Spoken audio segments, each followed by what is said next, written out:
බුද්ධාය නමෝ බුද්ධාය නමෝ බුද්ධාය නමෝ බුද්ධාය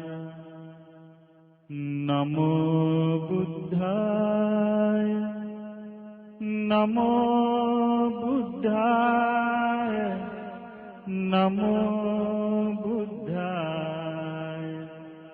නමෝ බුද්ධාය සාදු සාදු සාදු නමෝ තස්ස භගවතෝ අරහතෝ සම්මා සම්බුද්දස්ස නමෝ තස්ස භගවතෝ අරහතෝ සම්මා සම්බුද්දස්ස නමෝ තස්ස භගවතෝ අරහතෝ සම්මා සම්බුද්දස්ස බුද්ධං සරණං ගච්ඡාමි ධම්මං සරණං ගච්ඡාමි සංඝං සරණං ගච්ඡාමි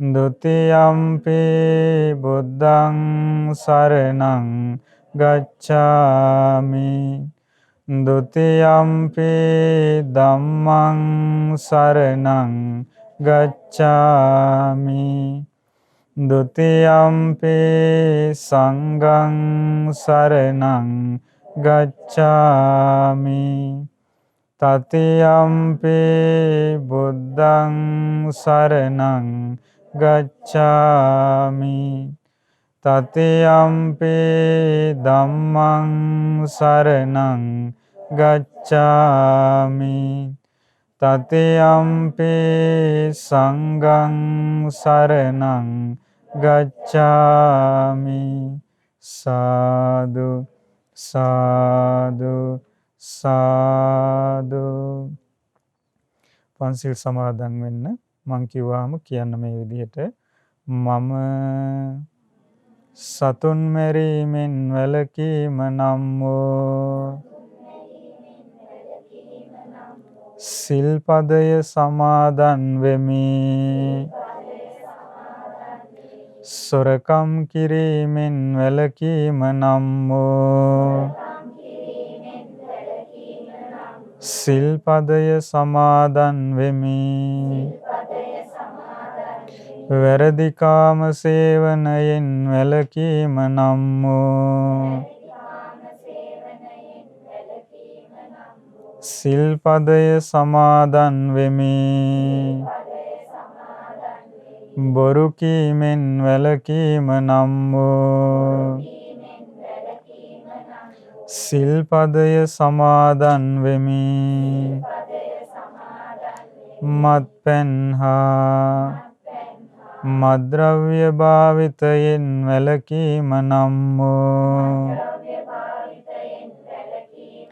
සිල්පදය සමාදන් වෙමි උතුම් තිසරණ සහිතව මා සමාදන් වූ මේ සීලය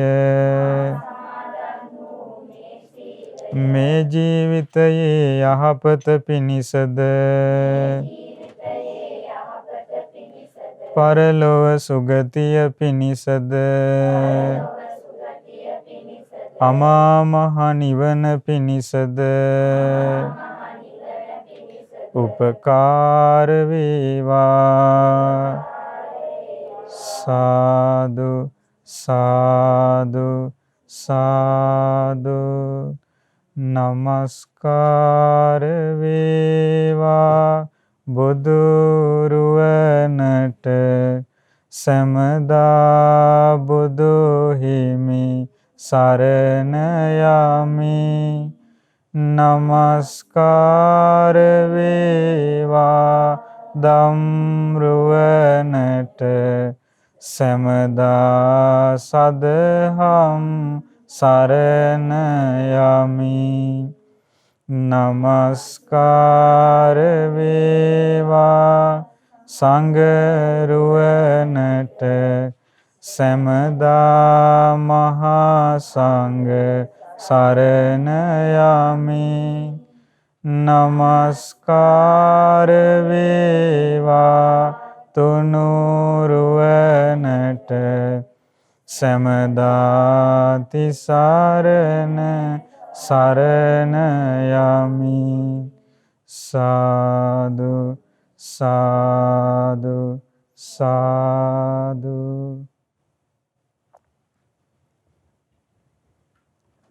ශ්‍රද්ධාවන්ත වාසනාවන්ත පින්වත්නි, අපි දැන් සෝදානම් වෙන්නේ බුදුරජාණන් වහන්සේ විසින් දේශනා කොට වදාළ උතුම් ධර්මයෙන් ස්වල්පයක් ශ්‍රවණය කරන්න. මේ පින්වතුන් බොහෝමත්ම ශ්‍රද්ධාවෙන් යුක්තව තිසරණ සහිත පංචශීලයේ සමාදන් වෙලා බුදුරජාණන් වහන්සේගේ ශ්‍රාවකයන් විදිහට තමන්ගේ ජීවිතයට ධර්මයේ ශ්‍රවණය කරලා ඒ ධර්මය පුරුදු කර ගැනීමේ අදහසින් ධර්මානුකූල ජීවිතයක් තමන්ට ලබා ගැනීමේ අදහසින් තමයි අද මේ අවස්ථාවට සහභාගී වෙලා සිටින්නේ. පින්වත්නි, ඔබට අද මේ ධර්ම දේශනාවේදී විශේෂ දහම් කාරණාවක් පිළිබඳව කියලා දෙන්න අපි බලාපොරොත්තු වෙනවා. බුදුරජාණන් වහන්සේ දේශනා කළ දේශනාවක් තියෙනවා. අංගුත්තර නිකාය 2 පොත් වහන්සේ තුල ඒ දේශනාවේ නම තමයි ස බ්‍රහ්ම සූත්‍රය. බ්‍රහ්මයා සහිතව වාසය කිරීම ගැන බුදුරජාණන් වහන්සේ වදාළ දෙසුම. මේ දේශනාවේ පින්වත්නි සඳහන් වෙන්නේ දෙමව්පියෝ ගැන. අපි හැමෝටම අම්මා තාත්තා දෙන්නෙක් ඉන්නවනේ නේද? ඔව්. අපි මේ manuss ලෝකේ උපදිනකොට අපිට මේ manuss ලෝකයට එන්න උපකාර කළේ කවුද? අපේ අම්මා තාත්තා දෙන්න. ඒ නිසා පින්වත්නි, අපේ දෙමව්පියෝ අම්මා තාත්තා දෙන්න අපේ ජීවිතයට විශේෂ දෙන්නේ. ආනේ දෙමව්පියෝ ගැන බුදුරජාණන් වහන්සේ වදාළ උතුම් දේශනාවක් තමයි අපි ශ්‍රවණය කරන්නේ. බුදුරජාණන් වහන්සේ මේ දෙමව්පියන්ට සැලකීම ගැන, දෙමව්පියන්ට පුද සත්කාර කිරීම ගැන බොහෝ වර්ණනා කළා. බුදුරජාණන් වහන්සේ දේශනා කළා මේ ලෝකයේ නුවණැතියන් විසින් ප්‍රශංසා කරන කරුණු 3ක් තියෙනවා කිව්වා. කරුණු කීයක්ද? 3ක් තියෙනවා. නුවණැතියන් ප්‍රශංසා කරන. එකක් තමයි දානය. මොකද්ද? දානය නුවණැතියන් විසින්, සත්පුරුෂයන් විසින් ප්‍රශංසා කරනවා. ඊළඟ කාරණාව තමයි පැවිද්ද කියලා කියන්නේ. පැවිදි බව, ගිහි ජීවිතය අතහැරලා දාලා භවභෝග සම්පත්, ඥාති හිත මිත්‍රාදීන් අතහැරලා මේ බුද්ධ ශාසනයේ පැවිදි වීම නුවණැති අය, සත්පුරුෂ අය ප්‍රශංසා කරනවා. තුන්වෙනි කාරණාව තමයි දෙමව්පියන්ට සැලකීම, පුද සත්කාර කිරීම. ඒකත් මේ ලෝකයේ ප්‍රශංසා කරන්නේ සත්පුරුෂ අය, නුවණැති අය. ඒකට බුදුරජාණන් වහන්සේගේ ධර්මයේ තුල මේ දෙමව්පියන්ට සැලකීම, දෙමව්පියන්ට පුද සත්කාර කිරීම කියන කාරණාව බොහෝ සෙයින් ප්‍රශංසා ලබනවා බුදුරජාණන් වහන්සේගේ ධර්මයේ තුල. ඒ වගේම බුදුරජාණන් වහන්සේගේ ශ්‍රාවකයෝ තමන්ගේ දෙමව්පියන්ට හොඳට අප උපස්ථාන කරනවා. ඒ විදිහට දෙමව්පියන්ට සලකලා අප උපස්ථාන කරලා ජීවිතය සැපවත් කරගෙන සුගතිය පවා උපදින්න පුළුවන් පින්වත්නි. දැන් අපි මේ මනුස්ස ලෝකයේ උපදිනකොට අපිට මනුස්ස ලෝකෙට එන්න උපකාර කළ අම්මා තාත්තා දෙන්නට පුද සත්කාර කිරීම, සැලකීම, උපස්ථාන කිරීම අපේ යුතුයකමක් විදිහටනේ බොහෝ දෙනෙක් කතා කරන්නේ නේ. බොහෝ දෙනෙක් කතා කරන්නේ යුතුයකමක් විදිහට. ඒ විතරක් නෙමෙයි පින්වත්නි, දෙමව්පියන්ට ඒ විදිහට සැලකීම, පුද සත්කාර කිරීම යුතුයකමක් විතරක් නෙවෙයි. අපේ ජීවිතයට විශාල පිනක් රැස් වෙන දෙයක්. බුදුරජාණන් වහන්සේ වදාලා දෙමව්පියන්ට පුද සත්කාර කරන කෙනා, අපෝපස්ථාන කරන කෙනා මරණින් මත්තේ දෙවියන් අතර උපදිනවා කිව්වා. එහෙනම් දෙමව්පියෝ දෙන්නා කියලා කියන්නේ අපිට මරණින් මත්තේ දෙවියන් අතරත් උපදින්න උදව් කරන දෙන්නේ. ඒ නිසා බොහෝම ලස්සන දහම් කරුණක් මේ සූත්‍ර දේශනාවේ සඳහන් වෙනවා. බුදුරජාණන් වහන්සේ දේශනා කළා ස බ්‍රහ්මකානි භික්කවේ තානි කුලානි යේසං පුත්තානං මාතා පිතරෝ අජ්ජාගාරේ පූජිතා හොಂತಿ. කවුරු හරි කුල පුත්‍රයෙකුගේ නිවසකදී කුල පුත්‍රයෙක් කියලා කියව පින්වත්නි ගිහි ජීවිතය ගත කරන කෙනෙකුගේ නිවසකදී තමන්ගේ දෙමව්පියන් පුද සත්කාර ලබනවාද ආන්නේ නිවස බ්‍රහ්මයා සහිතයි කිව්වා. බලන්නකෝ. දැන් අපි කැමති නේද දෙවියෝ බ්‍රහ්මයෝ ඇසුරු කරගෙන වාසය කරන්න? කැමතිනේ. දැන් දුකක් කරදරයක් ආපු වෙලාවට අපිට කවුද මතක් වෙන්නේ? අපි දෙවියන්ට කියන්නේ නේ. අනේ දෙවියනේ මේ ප්‍රශ්නේ විසඳ ගන්න උදව් කරන්න කියලා. දැන් බුදුරජාණන් වහන්සේගේ දේශනාවට අනුව බලපුවහම දෙවියෝ නෙමෙයි බ්‍රහ්මයෝත් ඉන්නවා අපේ ගෙදර. කවුද? අම්මා තාත්තා දෙන්න. බුදුරජාණන් වහන්සේ දේශනා කළ යම්කිසි දරුවෙක් තමන්ගේ අම්මා තාත්තා දෙන්න පුදනවා නම් සත්කාර සම්මාන කරනවා නම් ඒ නිවස බ්‍රහ්මයා සහිත නිවසක් කිව්වා. බ්‍රහ්මයා සහිත නිවසක් කිව්වා. ඔබ අහලා තියෙනවද පින්වත්නි? මහා බ්‍රහ්මයාට තියෙනවා උතුම් ගුණධර්ම 4ක්. ඒවට කියනවා සතර බ්‍රහ්ම විහරණ කියලා. පළවෙනි එක තමයි මෛත්‍රිය. මහා බ්‍රහ්මයා තුළ තියෙනවා කියනවා. දෙවෙනි එක කරුණාව. තුන්වෙනි එක මුදිතාව. හතරවෙනි එක උපේක්ෂාව.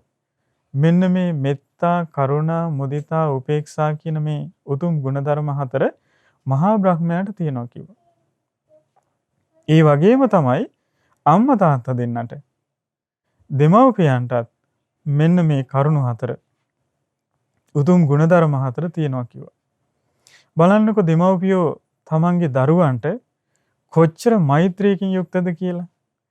දැන් මෙතන ඉන්න හැමෝටම අම්මා තාත්තා දෙන්නෙක් ඉන්නවා අපි හැමෝටම. ඒ වගේම තමයි මෙතන ඉන්න සමහර අය දෙමව්පියෝ. එක්කෝ තමන් අම්මා කෙනෙක් තමන්ගේ දරුවන්ට, එහෙම නැත්නම් තමන් තාත්තා කෙනෙක් තමන්ගේ දරුවන්ට. එතකොට තමන්ගේ දෙමව්පියෝ ගැන සිහි කරලා බලනකොටත් මේ කරුණ ඒ දෙමව්පියෝ තුළ තියනවාද කියලා තේරුම් ගන්න පුළුවන්. තමන්ට දරුවෝ ඉන්නවා නම් ඒ දරුවෝ ගැන හිතනකොට දෙමව්පියෝ විදිහට තමන්ගේ සිතේ මේ උතුම් ගුණධර්ම තියනවාද කියලා සිහි කරලා බලන්න පුළුවන්. ඕනෑම අම්මා කෙනෙක් තාත්තා කෙනෙක් තුළ තමන්ගේ දරුවෝ ගැන මෛත්‍රියක් තියෙනවා. මෙත්තා. ඒ වගේම තමයි කරුණාවක් තියෙනවා. මුදිතාවක් තියෙනවා. උපේක්ෂාවක් තියෙනවා. ඒ නිසා මේ මහා බ්‍රහ්මයා තුළ තියෙන උතුම් ගුණධර්ම දෙමව්පියෝ තුලත් තියෙනවා. ඒක කවුද දේශනා කළේ? බුදුරජාණන් වහන්සේ දේශනා කළේ. එතකොට ඒ කාරණාවේදී බ්‍රහ්මයා ළඟ තියෙන කරුණ දෙමව්පියෝ ළඟ තියෙනකොට බ්‍රහ්මයා හා සමාන වෙන්නේ නැද්ද?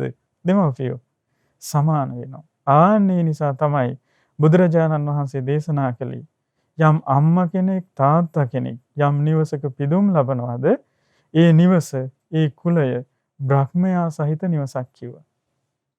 බ්‍රහ්මයා සහිත නිවසක් කිව්වා. ඉතින් ඒ නිසා බුදුරජාණන් වහන්සේ දේශනා කරනවා මේ බ්‍රහ්මයා කියලා කියන්නේ දෙමව්පියන්ට කියන අදිවචනයක්. බ්‍රහ්ම කියලා කියන්නේ. ඒ වගේම බුදුරජාණන් වහන්සේ දේශනා කරනවා පුබ්බාචරිය పూర్ව ආචාර්යන් කියලා කියන්නේත් මව්පියන්ට කියන නමක් කිව්වා. දැන් බ්‍රහ්මයා කියලා කියන්න හේතුව නම් මහා බ්‍රහ්මයා තුල තියෙන උතුම් ගුණ ධර්ම දෙමව්පියෝ තුල තියෙනවා. పూర్ව ආචාර්යන් වහන්සේලා කියලා කියන්නේ ඇයි? පුබ්බාචරිය කියලා කියන්නේ. ඒ පින්වත්නි කල්පනා කරලා බලන්න කුඩා දරුවෙක් මේ මනුස්ස ලෝකේ උපන්නට පස්සේ ඒ දරුවට හැම දෙයක්ම පොඩි කාලේ කියලා දෙන්නේ කවුද? අම්මා තාත්තා දෙන්න. නේද?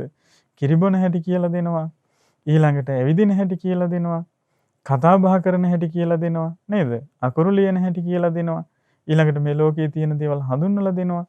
අපි ඉස්කෝලේ ගුරුවරයෙක් හොයාගෙන ගිහිල්ලා ඉගෙන ගන්න කලින් අපිට මුල්ම ගුරුවරු වෙන්නේ කවුද?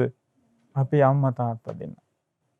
අම්මා තාත්තා මුල් කරගෙන මේ මනුස්ස ලෝකයේ උපදින පුංචි දරුවෝ අපි හැමෝම කොච්චර දේවල් ඉගෙන ගත්තද නේද? ඔබ දැකලා ඇති, සමහරට ඔබටත් මතක ඇති. පොඩි දරුවෝ දකින දේ ගැන අම්මලාගෙන් තාත්තලාගෙන් අහනව නේද? අම්මේ අරක මොකද්ද? තාත්තේ අරක මොකද්ද? අහන්නේ නැද්ද? අහනවා. හැබැයි අම්මලා තාත්තලා ඒවා කරදරයක් කියලා හිතනවද? නෑ. මේ හැම දෙයක්ම දන්න විදිහට කියලා දෙනවා. ආන මුල් ගුරුවරු පොබ්බාචාර්ය. එතකොට බුදුරජාණන් වහන්සේ දේශනා කළා. මෙන්න මේ නිසා බුදුරජාණන් වහන්සේ දේශනා කරනවා දරුවන්ට දෙමව්පියෝ බොහෝ උපකාරයි කියන. දැන් බලන්න පින්වත්නි, අපි හැමෝම දන්නවනේ දැන් අපි පොඩි කාලේ අපිට දෙමව්පියෝ කොයි විදිහටද අප උපස්ථාන කළේ කියලා අපිට මතක නැහැ. මතකයිද? ගොඩක් වෙලාවට මතක නැහැනේ අපේ කුඩා කාලේනේ. හැබැයි කුඩා දරුවෝ හම්බ වෙච්ච අම්මා තාත්තා ඒ දරුවා බලා ගන්න කොච්චර කැපවීමක් කරනවද කියලා අපි දැකලා නැද්ද? දැකලා තියෙනවනේ. සමහර දරුවෝ පින්වත්නි රෑ එළි වෙනකන් අඬනවා. ඉපදිලා ටික දවසක් යනකන් දැකලා ඇතිනේ. එතකොට අර අම්මා මාස 9ක් 10ක් ඒ දරුවා කුසේ තියාගෙන අප්‍රමාණ දුකක් මහන්සියක් විඳලා ඒ දරුවා බිහි කරනවා. ඊට පස්සේ ඒ දරුවා වෙනුවෙන් කරන කැපකිරීම ඉවරද? නෑ. සමහර දවස්වල ඒ අම්මා රෑ එළි වෙනකන් නිදි නෑ. එහෙම නේද? ඊට පස්සේ දවල්ට ආයෙ පොඩ්ඩක් නිදා ගන්න කියලා අවස්ථාවක් ලැබෙයිද? සමහරවිට දරුවගේ තාත්තා වැඩට යනවා. ඒකට අම්මා තනියම මේ දරුවා බලා ගන්නත් ඕනේ. ගෙදර දොරේ වැඩ කටයුතු කරන්නත් ඕනේ. කොච්චර කැපකිරීමක් කරනවද? ඊළඟට අපි කුඩා කාලේ අපේ මල මුත්‍රා පිරිසුදු කරමින්, අපේ වස්ත්‍ර පිරිසුදු කරමින් නොයෙකුත් විදිහට කෑම වර්ග හදලා දීදීනේ. දැන් පොඩි දරුවන්ට කෑම කවන්න කොච්චර අමාරුද කියලා බලන්නකෝ. නේද? එක එක කෑම හදලා දෙනවා දෙමව්පියෝ. කනවද බලන්න. ඊළඟට ලෙඩ දුක් හැදුනහම සමහර වෙලාවට අසනීප වෙනවා. මහා රෑ එක් කරගෙන යනවා ස්පිරිතාලේ. සමහර දවස්වලට හයියෙන් වහිනවා නේ. එහෙම කල්පනා කරලා බැලුවොත් දරුවෝ වෙනුවෙන් දෙමව්පියෝ තරම් කැපවීමක් කරන පිරිසක් මේ ලෝකේ ඉන්නවද? නැහැ පින්වත්නි. තමන් වෙනුවෙන් තමන්ගේ අම්මා තාත්තා තරම් කැපවීමක් කරන පිරිසක් මේ ලෝකේ නැහැ. හැබැයි ඉතින් අවාසනාව කියලා කියන්නේ ටිකක් ලොකු මහත් වෙනකොට සමහර දරුවන්ට ඒ කාරණාව අමතක වෙනවා. දෙමව්පියෝ තමන් වෙනුවෙන් ඒසා කැපවීමක් කළා කියන කාරණාව අමතක වෙනවා. දෙමව්පියන්ගේ ආදරේ ප්‍රමාණවත් නැතුව යනවා. එහෙම වෙන්නේ නැද්ද? වෙනවා පින්වත්නි. හැබැයි බුදුරජාණන් වහන්සේ දේශනා කළා යම් දරුවෙකුට, යම් පුතෙකුට හරි දුවෙකුට හරි තමන්ගේ අම්මා තාත්තා ගැන මේ විදිහට ගුණ වශයෙන් හිතලා තමන්ගේ දෙමව්පියෝ පිදුම් ලබනවා නම් ආන්ගේ නිවස බ්‍රහ්මයා සහිතයි කියලා කිව්වා. දෙමව්පියෝ අපිට කරපු කැපවීම අපි වෙනුවෙන් සිහි කරලා බලනකොට අපි දෙමව්පියෝ ගැන ඇත්තටම හිතන්න ඕනද නැද්ද? හිතන්න ඕනේ පින්වත්නි. ඒක තමයි සත්පුරුෂකම කියලා කියන්නේ. දැන් බුදුරජාණන් වහන්සේගේ ධර්මයෙන් පිහිටක් පිළිසරණක් ලබන්න පුළුවන්කම ලැබෙන්නේ සත්පුරුෂායටද අසත්පුරුෂායටද? සත්පුරුෂායට. සත්පුරුෂායට. එතකොට දෙමව්පියෝ අපි වෙනුවෙන් කරපු ඒ කැපවීම ගැන කළගුණ සිහි කිරීමක්, කළගුණ සැලකීමක් තියෙන්නේ සත්පුරුෂ දරුවන්ට. අසත්පුරුෂ දරුවන්ට නෙවෙයි. සත්පුරුෂ දරුවන්ට. ඒ නිසා පින්වත්නි යම් කෙනෙක් මේ බුද්ධ ශාසනයේ පින්දහම් රැස් කරගෙන ධර්මය අවබෝධ කරගන්න බලාපොරොත්තු වෙනවා නම් ඒ අය දෙමව්පියන්ට පුදන්න ඕනේ. සත්කාර කරන්න ඕනේ. ඒ සත්පුරුෂ භූමිය කියලා කියන්නේ කළගුණ දන්නා බවත්, කළගුණ සිහි කිරීමත්. Tamanට දෙමව්පියෝ අමතක වෙනවා නම් එතනින් එහා දෙයක් සිහිපත් වෙයිද? නැහැ. මුලම වැරදිලානේ නේද? ඔබට මතක ඇති මහා මංගල සූත්‍රයේදී බුදුරජාණන් වහන්සේ දේශනා කළේ දෙමව්පියන්ට සැලකීම මංගල කාරණාවක් කියවා. අම්මා තාත්තා දෙන්නට සැලකීම මංගල කාරණාවක් කියවා. මංගල කාරණාවක් කියලා කියන්නේ මොකද්ද? සුබ කාරණාවක් කියන එකනේ. දැන් අපි මංගල කාරණා, සුබ කාරණා, සමහර දේවල් පටන් ගන්නකොට සුබ කටයුතු, සුබ ලකුණු ගැන හිතනවා නේද? ඔව්. එවැනි කාරණාවක් මුල් කරගෙන බුදුරජාණන් වහන්සේ මංගල කරුණු 38කින් යුක්ත මහා මංගල සූත්‍රය දේශනා කළේ. මේ ලෝකේ සුබයි කියලා, යහපත පිණිස පවතිනවා කියලා හිතන බොහෝ දේවල් තියෙනවා. හැබැයි බුදුරජාණන් වහන්සේ දේශනා කළා සාමාන්‍ය ලෝකයා හිතන්නේ නැති හැබෑවටම ජීවිතේට යහපත සලසන මංගල කරුණු 38ක්. ඒ අතරින් එකක් තමයි දෙමව්පියන්ට සැලකීම. මව්පිය උපස්ථානයි. ජීවිතයට යහපත සලසලා දෙන දෙයක්. ඒ නිසා බුදුරජාණන් වහන්සේ දේශනා කරනවා බ්‍රහ්මාති මාතා පිතරෝ පොබ්බාචරියාති උච්චරි. බුදුරජාණන් වහන්සේ දේශනා කරනවා මව්පියන්ට බ්‍රහ්මයා කියලාත් කියනවා. මුල් ගුරුවරු పూర్ව ආචාර්යයින් කියලාත් කියනවා. ආහුනේයාච පුත්තානං පජාය අනුකම්පක. මේ තමන්ගේ දරුවන්ට දෙමව්පියෝ අනුකම්පා සහිතයි. එහෙම අනුකම්පාවක් නැද්ද? පුදුම අනුකම්පාවක් තියෙනවා. දෙමව්පියන්ගෙන් ලැබෙන මේ අනුකම්පාව තරම් අනුකම්පාවක් දරුවන්ට වෙන කාගෙන්වත් ලැබෙන්නේ නැහැ. දැන් හිතලා බලන්න ඔබ අහලා ඇති අඟුලිමාල ගැනනේ. අඟුලිමාල කියලා කියන්නේ මිනිමරුවෙක් නෙනේ මුල් කාලේ. පස්සේනේ බුද්ධ ශාසනය පැවිදිලා මහරහතන් වහන්සේ නමක් බවට පත් වෙන්නේ. එතකොට ඔන්න තමන්ගේ අම්මට ආරංචි වෙනවා රජතුමා අඟුලිමාලව අල්ලන්න සේනාවක් අරගෙන කැලේට යනවා කියලා. ඒ අම්මා මොකද කල්පනා කළේ? ඔහේ ගිහිල්ලා අල්ලගෙන හිරේ දමාපුවාවේ, දඬුවම් කරපුවාවේ, ඕකා මිනිමරුවා නෙව කියලා සද්ද නැතුව හිටියද? නෑ. අම්මා මොකද කළේ? රජතුමා මගේ පුතා අල්ලගන්න කලින් මගේ පුතාව බේර ගන්න ඕනි කියලා අම්මා හැරමිටි අරගෙන වනාන්තරයට ගියා. බලන්න අනුකම්පාව, කරුණාව, මෛත්‍රිය. දැන් අඟුලිමාල ඒ වෙනකොට අම්මව දැකලා තිබුණේ අවුරුදු ගාණක්. අඟුලිමාල අම්මා ඉස්සරහට මුණ ගැහුණා නම් අම්මා පවා මරන්න ඉඩ තිබුණා. ඒ නිසානේ බුදුරජාණන් වහන්සේ වැඩම කළේ. නිවන් දකින්න පින තියෙන අඟුලිමාලට අම්මා මුණ ගැහිලා බැරි වෙලාවත් ඇඟිල්ල කපා ගන්න අදහසින් අම්මව මරණයට පත් වුණොත් එහෙම ආනන්තරීය පාප කර්මයක් වෙනවා. එහෙම වුණා නම් අරහත්ත්වයට පත් වෙන්න පුළුවන්ද? බෑ. සසරේ නිවන් දකින්නත් පිනක් තියෙනවා. ඒ නිසායි අම්මට කලින් බුදුරජාණන් වහන්සේ වැඩම කරලා අඟුලිමාලට උපකාර කළේ. අන්න බලන්න පින්වත්නි, දැන් සාමාන්‍යයෙන් කෙනෙක් අතින් සාමාන්‍ය මිනිස්සෙක් මරණයට පත් වුණොත් ඒක ආනන්තරීය පාප කර්මයක් වෙන්නේ නැහැ. කෙනෙක් අතින් මනුෂ්‍ය ඝාතනයක් වුණොත් එහෙම ආනන්තරීය පාප කර්මයක් වෙන්නේ නැහැ. හැබැයි තමන්ගේ අම්මව හරි තමන්ගේ තාත්තව හරි තමන්ගේ අතින් මරණයට පත් වුණොත් ඒක ආනන්තරීය පාප කර්මයක් වෙනවා. ඒකට හේතුව මොකද්ද? අම්මා තාත්තා දෙන්න අපිට විශේෂ නිසා. අම්මා තාත්තා දෙන්න විශේෂ නිසා. බුදුරජාණන් වහන්සේ දේශනා කළා යම් කෙනෙක් විශ්වාස කරනවා නම් මව් කියලා කෙනෙක් අපේ ජීවිතේට විශේෂයෙන් ඉන්නවා. පියා කියලා කෙනෙක් අපේ ජීවිතේට විශේෂයෙන් ඉන්නවා කියලා විශ්වාස කරනවා නම් ඒක සම්මා දිට්ඨියයි කිව්වා. ලෞකික සම්මා දිට්ඨිය. බලන්න මේ දෙමව්පියෝ ගැන හිතලා ඒ ಗುಣ කල්පනා කරලා දෙමව්පියන්ට අප උපස්ථාන කිරීම, ඒ වගේම පුද පූජා කිරීම අපිට මේ ධර්ම මාර්ගය දියුණු කරගන්න සම්පූර්ණයෙන්ම උපකාර වෙන දෙයක්. දැන් නිවන් දකින්න ධර්ම මාර්ගය පටන් ගන්නෙ කොහෙන්ද? සම්මා දිට්ඨියනේ. ඔව්. සම්මා දිට්ඨියට ආйти කාරණාවක්. තමන්ගේ අම්මා තාත්තා කෙරෙහි යහපත් ලෙස පිළිපැදීම. ඒ නිසා බුදුරජාණන් වහන්සේ දේශනා කරන පජාය අනුකම්පක. තමන්ගේ දරුවන්ට අම්මා තාත්තා දෙන්න අනුකම්පාවකින් යුක්තයි. දයාවකින් යුක්තයි. ආහුනේයාච පුත්තානං. ඒ නිසා තමන්ගේ දරුවෝ දුර තියා වුණත් ගිහිලා උපස්ථාන කරන්න සුදුසුයි කිව්වා. දැන් සමහර දරුවෝ ඉන්නවා අම්මලා තාත්තලා ගොඩක් දුර ඉන්නේ. අම්මලා තාත්තලා දුරනේ ඉන්නේ ළඟ හිටියනම් අපිත් දන්නවා දෙමව්පියන්ට සලකන්න කියලා. එහෙම කියනවා. සමහර වෙලාවට ළඟ ඉන්න අයට දොස් කියනවා. ඕගොල්ලෝ ළඟ ඉන්නේ අම්මා තාත්තා ගැන මේට වඩා හොඳට බලන්න.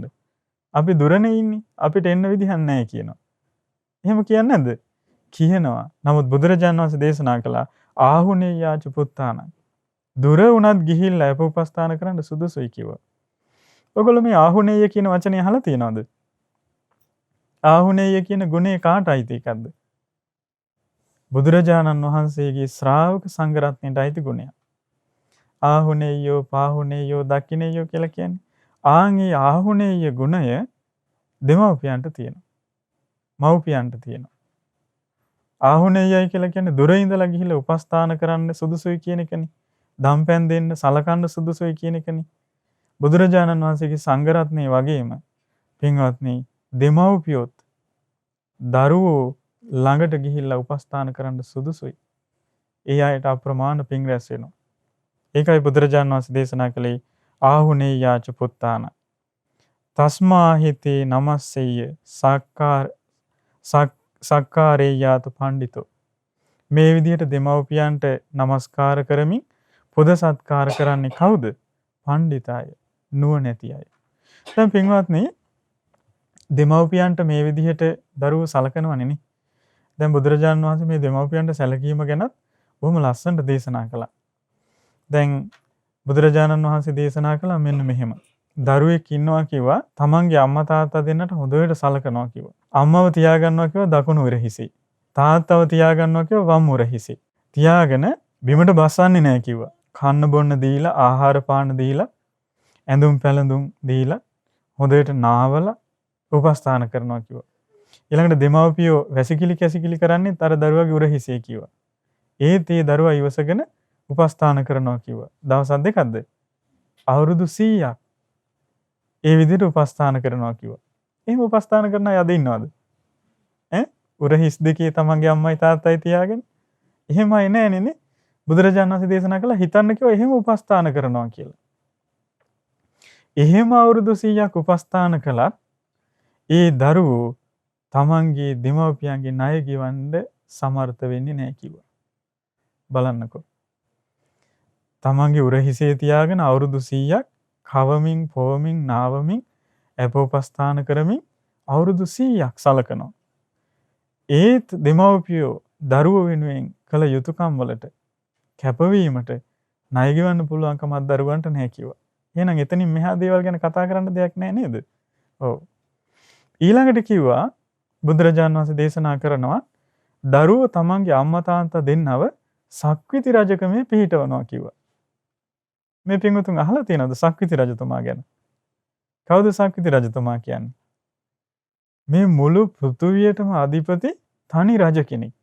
මාණික්‍ය රත්න 7ක් තියෙනවා. මුළු පෘථුවියම අයිති සක්විති රජතුමාට. සියලු සැප සම්පත් තියෙනවා. සක්විති රජතුමාගේ අනසකට අනුව තමයි ලෝකෙම පාලනය වෙන්නේ. ආන් ඒ වගේ සක්විති තනතුරක පිහිටවනවා කිව්වා තමන්ගේ අම්මයි තාත්තයි දෙන්න. අද කාලේ ඉන්න කෙනෙකුට ඒක කරන්න පුළුවන්ද? ඒත් බෑනේ. එහෙම කළත් සක්විති තනතුරක අම්මයි තාත්තයි දෙන්න පිහිටුවත් අපිට අම්මයි තාත්තයි දෙන්න කරපු දේවල් වලට, අපෝපස්ථාන වලට, කැපකිරීම වලට කෘතගුණ සලකන්න බෑ කිව්වා. ඒ ණය ගෙවන්න බෑ කිව්වා. ඒකට හිතලා බලන්න අම්මයි තාත්තයි දෙන්න අපිට කොච්චර විශේෂයිද කියලා. හැබැයි බුදුරජාණන් වහන්සේ දේශනා කළා දෙමව්පියෝ අපි වෙනුවෙන් කරපු කැපකිරීමට ණය ගෙවන්න පුළුවන් ක්‍රමයක් තියෙනවා කිව්වා. ණය ගෙවන්න පුළුවන් ක්‍රමයක් තියෙනවා. ඒ තමයි කිව්වා ඔන්න තමන්ගේ අම්මයි තාත්තයි දෙන්නට ශ්‍රද්ධාව නැහැ. බුදුරජාණන් වහන්සේ දේශනා කළා ශ්‍රද්ධාවේ පිහිටවන්න කිව්වා. ඔන්න ඔක හොඳ කාරණාවක්. දැන් ගොඩාක් දරුවෝ උත්සාහ කරන්නේ අම්මා තාත්තා දෙන්නට හොඳට කන්න බොන්න දෙනවා. නේද? ඊළඟට ඇඳුම් පැළඳුම් අරන් දෙනවා. ඊළඟට සමහර වෙලාවට දෙමව්පියෝ ආසයිනි කියලා හොඳ යාන වාහන අරගෙන ඒ වගේ නගගෙන එක්කරගෙන යනවා. ඉන්න හිටින්න හොඳ පහසුකම් එක්ක ගෙයක් දොරක් හදලා දෙනවා. අපි සාමාන්‍ය ලෝකයේ දෙමව්පියන්ට පුද සත්කාර කරනවා, සලකනවා කියලා දන්නේ ওই ටිකනේ නේ. ඒක වැරදි නෑ. ඒ විදිහට සලකන්න ඕනේ. හැබැයි එපමණකින් දෙමව්පියන්ට සැලකීම සම්පූර්ණ වෙනවද? සම්පූර්ණ වෙන්නේ නැහැ. කෘතගුණ සැලකීම සම්පූර්ණ වෙන්නේ නැහැ. සම්පූර්ණ වෙන්න නම් බුදුරජාණන් වහන්සේ දේශනා කරනවා තමන්ගේ අම්මා තාත්තා දෙන්නට ශ්‍රද්ධාව නැත්තම් අන්න ශ්‍රද්ධාව ඇති කරන්න කියලා කිව්වා. ශ්‍රද්ධාව ඇති කරන්න කියලා කිව්වා. අපි හිතමු අම්මා තාත්තා දෙන්න ඉන්නවා. බුදුරජාණන් වහන්සේ ගැන දන්නේ නැහැ ලොකුවට. ඊළඟට ශ්‍රී සද්ධර්මයේ ගැන විස්තර දන්නෙත් නැහැ. සංඝ රත්නය ගැන දන්නෙත් නැහැ. හැබැයි දරුවෝ කල්යාණ මිත්‍ර ඇසුර මුල් කරගෙන සද්ධාවට ආවා කියලා හිතන්නකෝ. එතකොට දරුවෝ මොකද කරන්න ඕනේ? අන්න තමන්ට ලැබුණු ශ්‍රද්ධා ලාභය දෙමව්පියන්ට සලසලා දෙන්න ඕනේ. බුදුරජාණන් වහන්සේ ගැන කියලා දීලා හිත පහදවන්න ඕනේ. ඊළඟට ධර්ම රත්නය ගැන කියලා දීලා හිත පහදවන්න ඕනේ. රහතන් වහන්සේලා ගැන බුදුරජාණන් වහන්සේගේ ශ්‍රාවක සංඝ රත්නය ගැන හිතලා කියලා දීලා හිත පහදවන්න ඕනේ. ඒ විදිහට ශ්‍රද්ධා ලාභය තමන්ගේ දෙමව්පියන්ට ලබා දෙන්න ඕනේ. බුදුරජාණන් වහන්සේ දේශනා කළා අර විදිහට ආහාර පාන ඇඳුම් පැළඳුම් ඉඳුම් හිටුම් යාන වාහන ආදීන් අපෝපස්ථාන කරලා සලකලා ඉවර කරන්න බැරි කෘතගුණය කළගුණ සැලකීම ශ්‍රද්ධාව නැති දෙමව්පියන්ට ශ්‍රද්ධාව ඇති කිරීමෙන් කරන්න පුළුවන් කිව්වා. බලන්නකෝ. ඒකට හේතුව මොකද්ද? ඒකට හේතුව මොකද්ද? දැන් ඔන්න මෙහෙම හිතන්නකෝ. දැන් අම්මා තාත්තා දෙන්න තමන් හොඳට සලකනවා. ඊට පස්සේ ජීවිතේ ගත කරලා මරණයටපත් වුණා කියලා හිතන්නකෝ අම්මා තාත්තා දෙන්න. එතකොට ශ්‍රද්ධාලාභය ඒ අම්මා තාත්තා දෙන්නට නැත්තම් මරණින් මත්තේ අම්මා තාත්තා දෙන්න දුගතියට යන්න ඉඩ කඩක් නැද්ද? තියෙනවා. කොච්චර මේ මනුස්ස ලෝකේ කෑම බීම ආහාර පාන ඉඳුම් හිටුම් ඇඳුම් පැළඳුම් තිබුණත් සැපසේ වාසය කළත් ශ්‍රද්ධාලාභේ නැත්තම් තමන්ගේ අම්මා තාත්තා කියලා නැහැ. මරණයටපත් වෙලා දුගතිය යනකොට දරුවන්ට වළක්වන්න පුළුවන්ද? බෑ. දුගතිය යන්න පුළුවන්කම තියෙනවා. හැබැයි අම්මා තාත්තා දෙන්නෙක් ඉන්නවා තමන්ගේ දරුවන්ට එච්චර සලකන්න බෑ. හැබැයි ශ්‍රද්ධාලාභය ඇති කරලා දෙනවා. ඒ අම්මා තාත්තා දෙන්න අවුරුදු 100ක් බඩගින්නේ හිටියත් ශ්‍රද්ධාලාභය තියෙනවා නම් මරණින් මත්තේ දුගතිය යනවද? නැහැ. ආන්නේ නිසා තමයි කෘතගුණ සැලකීම සම්පූර්ණ වෙන්නේ. ශ්‍රද්ධාව නැති දෙමව්පියන්ට ශ්‍රද්ධාව ඇති කරලා දීමෙන්. ඊළඟට බුදුරජාණන් වහන්සේ දේශනා කළා සිල්වත් නැති දෙමව්පියෝ සිල්වත් භාවයට පත් කරනවා. දැන් සමහර පවුල්වල ඉන්නවා ඉතින් මේ අම්මලා තාත්තලා හරි අහිංසකයි. නේ දුප්පත් දරුවෝ වෙනුවෙන් ජීවිතේම කැප කරලා ඉන්නේ.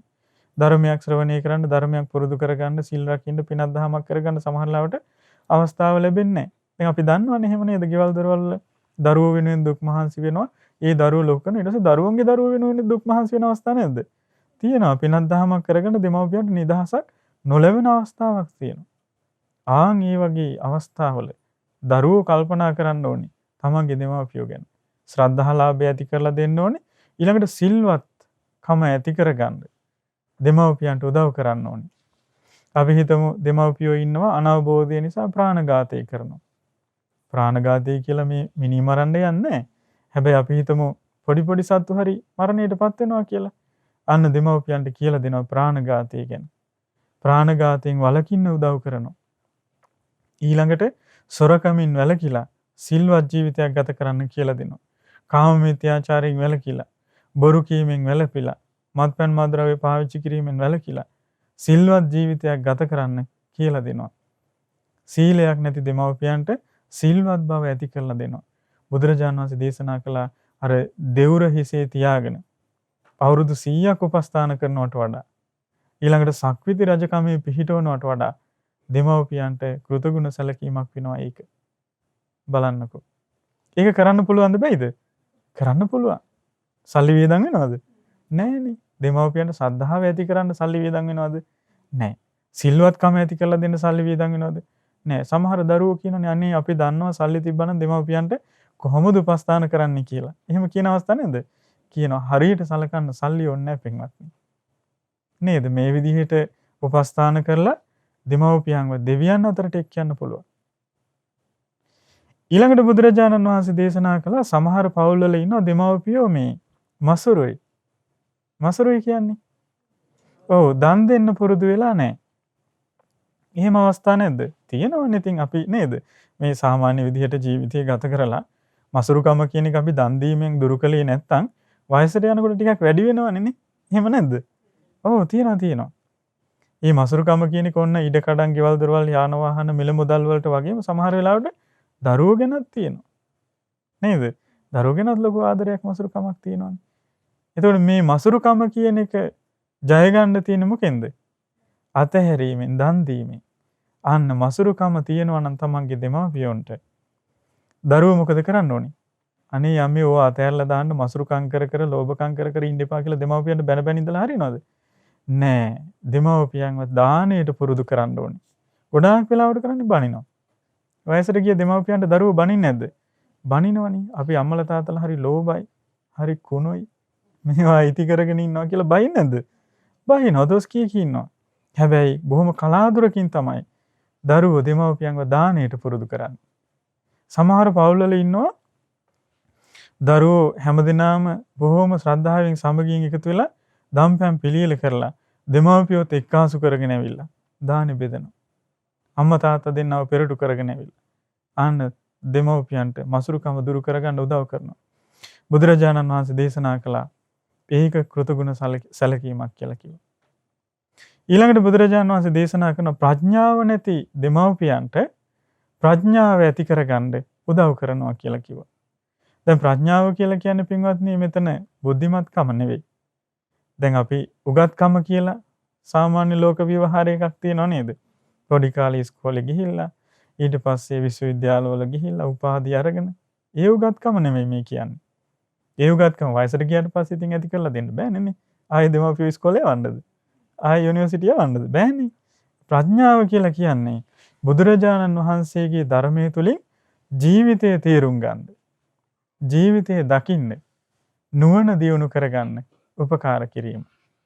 දැන් සමහර වෙලාවට දෙමව්පියන්ට ජීවිතය ගැන ලොකු අවබෝධයක් නැහැ. ඇයි මේ ජීවිතය දරුවොත් එක්ක ගොඩනගා ගන්න විශාල කැපවීමක් කරලා ධර්මයේ හිතන්න වෙලාවක් ලැබිලා නැහැ. අන්න දරුවෝ ඒ කාරණාව තේරුම් අරගෙන දෙමව්පියන්ට උපකාර කරන්න ඕනේ. බුදුරජාණන් වහන්සේගේ ධර්මයේ තුලින් ප්‍රඥාව දියුණු කරගන්න. විශේෂයෙන්ම බුදුරජාණන් වහන්සේ දේශනා කළ අනිත්‍ය වෙලා යන ජීවිතයේ අනිත්‍ය ස්වභාවය අවබෝධ කරගන්න ඕනේ. දුක් සහිත ජීවිතේ දුක් ස්වභාවය අවබෝධ කරගන්න ඕනේ. ඊළඟට අනාත්ම සහිත අනාත්ම බවක් ඇති මේ ජීවිතේ අනාත්ම බව තේරුම් ගන්නට ඕනේ. එතකොට තමයි පින්වත්නි ප්‍රඥාව දියුණු වෙලා අපි මේ ඇල්ම කියන එක, තණ්හාව කියන එක ටික ටික දුරු කරගන්න පුළුවන් වෙන්නේ. එහෙම නැති වුණොත් මොකද වෙන්නේ? ප්‍රඥාව තිබුණ නැත්තම් සමහර වෙලාවට මෙහෙම වෙනවා පින්වත්නි. දැන් ඔන්න දෙමව්පියෝ ඉන්නවා හොඳට දෙමව්පියෝ ඉන්නවා දරුවෝ ගැනත් හොඳට බලලා දරුවෝ දෙමව්පියන්ට හොඳට සලකනවා. එතකොට දරුවන්ට ඒ දෙමව්පියන්ගේ හිත බැඳෙනවද නැද්ද? හිත බැඳෙනවා. එතකොට මරණාසන්න මොහොතේ දැඩිසේ දරුවන්ට හිත බැඳිලා මරණයටපත් වුණොත් එහෙම මොනවා වෙයිද? සමහර වෙලාවට සුගතියට යන්න තියෙන අවස්ථාවත් මගහැරෙන්න ඉඩ තියෙනවා. මේ ළඟදී ඒ වගේ සිදුවීමක් සිද්ධ වුණා. ඒක වයසක ආච්චියම්ම කෙනෙක් හිටියා.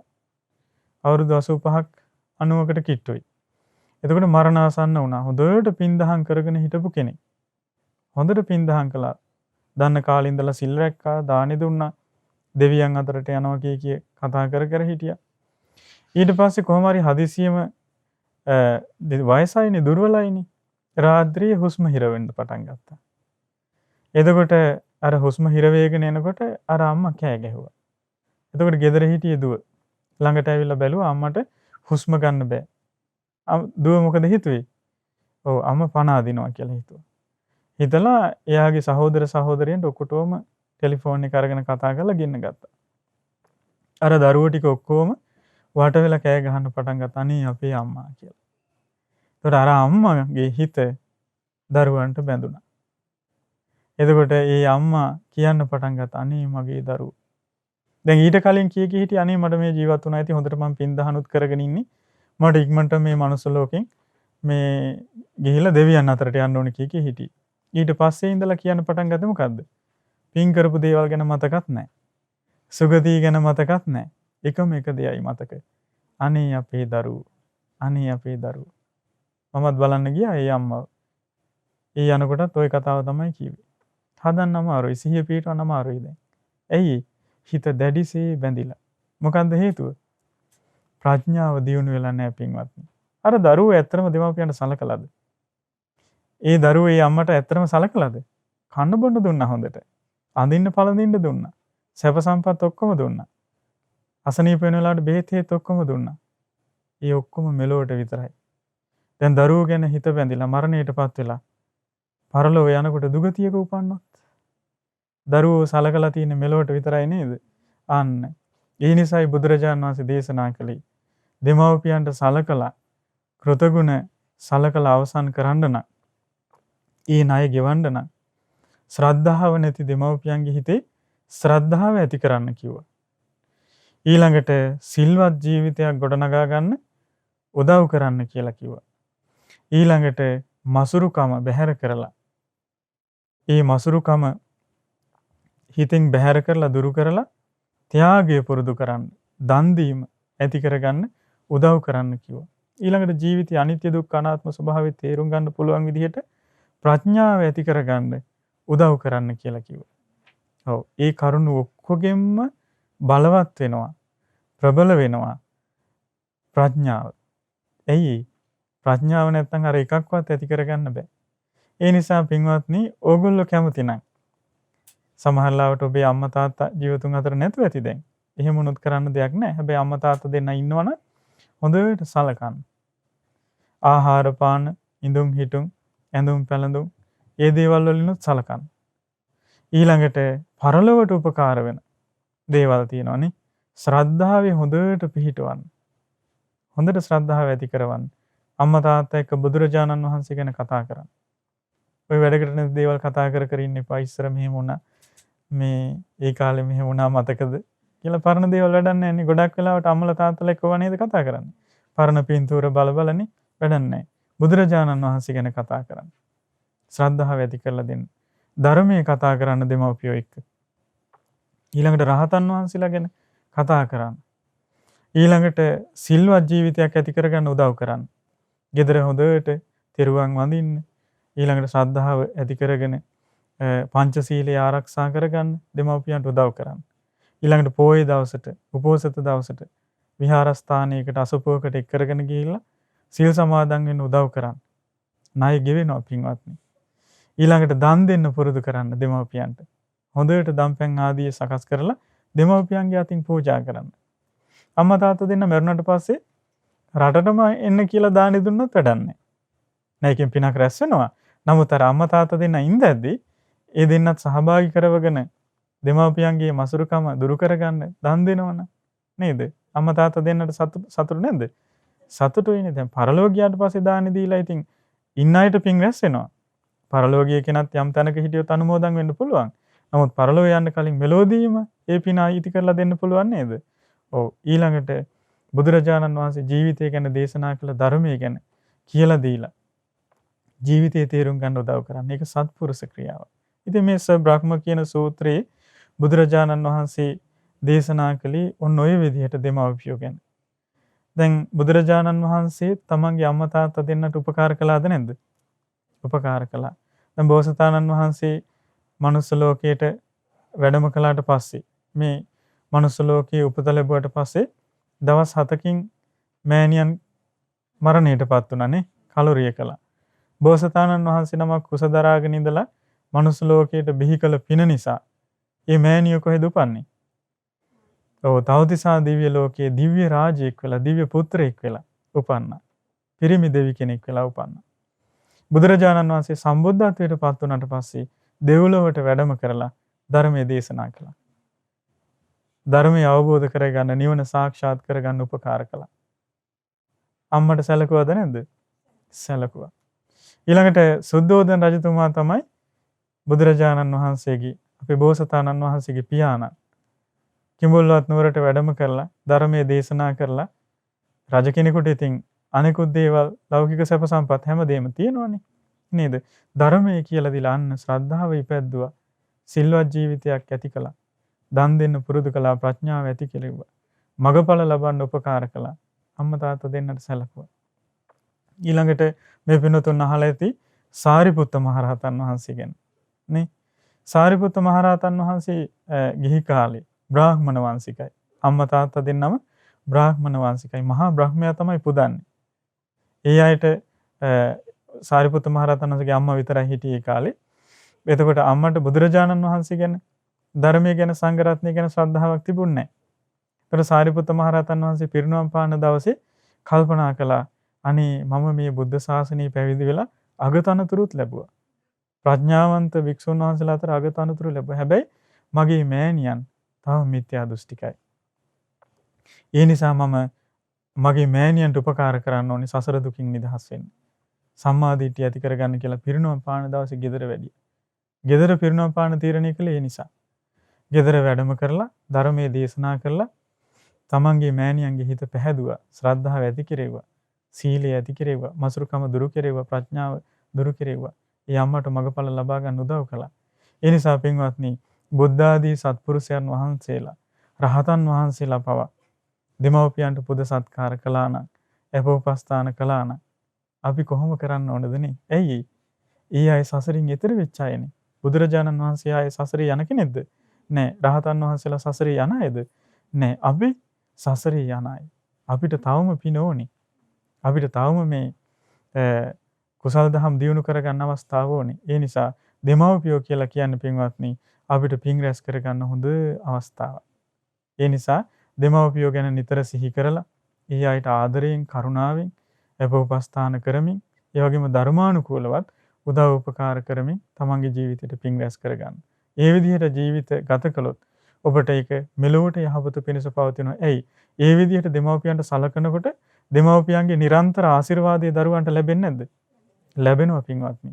දෙමව්පියන්ගේ ආශිර්වාදය කියලා කියන්නේ තමන්ගේ මැරිච්ච දරුවන්ට පණ දෙන්න සමර්ථ ආශිර්වාදයක් ඒක. තමන්ගේ මැරිච්ච දරුවන්ට පණ දෙන්න සමර්ථ ආශිර්වාදයක් දෙමව්පියන්ගේ ආශිර්වාදය. එහෙම තියෙනවා. වෙච්ච අවස්ථා. ඒ වගේම තමයි දෙමව්පියන්ට සලකලා හොඳට පින් රැස් කරගෙන දෙවියන් අතර පවා යන්න පුළුවන්. ඒ නිසා මේ පින්වත් හැම දිනාටමත් ඒ වගේම අපි හැම දිනාටමත් අපට මේ උතුම් මනුෂ්‍ය ජීවිතය ලබා ගැනීම පිණිස බොහෝ සෙයින් උපකාර කළ අපගේ දෙමව්පියන්ට උපස්ථාන කොට පින් දහම් රැස් කරමින් ඒ වගේම මෙලොව පරලොව දෙලොව යහපත සැපේ සලසා ගනිමින් මේ ගෞතම බුද්ධ ශාසනයේදීම චතුරාර්ය සත්‍ය ධර්මය අවබෝධ කරගන්න වාසනාව ලැබේවා.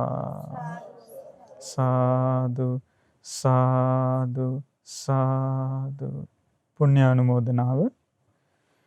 අද දවසේදී ශ්‍රද්ධා දායකත්ව ධර්ම දේශනාව සඳහා අනුග්‍රහය දරන්නේ ඕස්ට්‍රේලියාවේ සිඩ්නි නුවර පදිංචි පින්වත් UDS සිසිර කුමාර මහතා, KA රෝෂිනී නිල්මිනී මහත්මිය සහ කාංචන සත්නිදු විහඟි ඇතුළු පවුලේ සියලු දෙනා විසින්.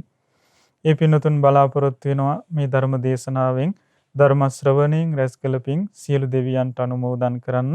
එනිසා මේ රැස් කළ සියලු පින් දෙවියන්ට අනුමෝදන් වෙලා දිව්‍ය ආශීර්වාද දියුණු කරගනිත්වා.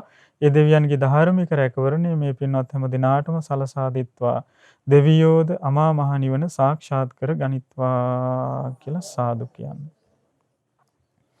ඒ වගේම අපගේ ගුරු දේවෝත්තම කල්යාණ මිත්‍ර පින්වත් ලොකු ස්වාමින් වහන්සේට මේ පින අනුමෝදන් වෙත්වා. පින්වත් ලොකු ස්වාමින් වහන්සේට නිදුක් නිරෝගී සුවපත් භව දීර්ඝායු සම්පන්නිය සැලසේවා. මේ ගෞතම බුද්ධ ශාසනයේදීම චතුරාර්ය සත්‍ය ධර්මය අවබෝධ කරගන්න මේ පින උපකාර වේවා. සාදු සාදු සාදු. ඒ වගේම සඳහන් කරලා තියෙනවා මිය පරලොව ගිය UDS ජයතිස්ස පියාණන්ට, WP මණිකේ මෑණියන්ට, B චන්ද්‍රසේන පියාණන්ට සහ SA රත්නදාස අයියාට මේ පින අනුමෝදන් වෙත්වා කියලා මේ පින්වත් හැම දිනාම නමින් මිය පරලොව ගිය ඒ නම් සඳහන් කළ ඥාතීන් වගේම අනන්ත සසර පුරාවටත් මේ ජීවිතයේදීත් මිය පරලොව ගිය සියලු ඥාති හිත මිත්‍රාදීන්ට මේ පින අනුමෝදන් වෙත්වා. ඒ හැම දිනාගේම පරලොව ජීවිත සුවපත් වෙත්වා, සැපවත් වෙත්වා, ආයු වර්ණ සැප බලයෙන් වැඩිත්වා, වහවහාම සසර දුකින් අත මිදෙත්වා. සාදු සාදු. ඒ වගේම වෛද්‍ය ජානකී මල්ලවාරච්චි මහත්මියට නිදුක් නිරෝගී සුවපත් භාවයේ චිරජීවනයේ සැලසේවා කියන අදහසින් පින් අනුමෝදන් කරන්න බලාපොරොත්තු වෙනවා. මේ පින් අනුමෝදන් වෙලා මේ මහත්මියට නිදුක් නිරෝගී සුවපත් භාවයේ චිරජීවනයේ සැලසේවා. උතුම් ධර්මාවබෝධයේ පිණිසම මේ පින හේතු වාසනා වේවා කියලා සාදු කියන්නේ.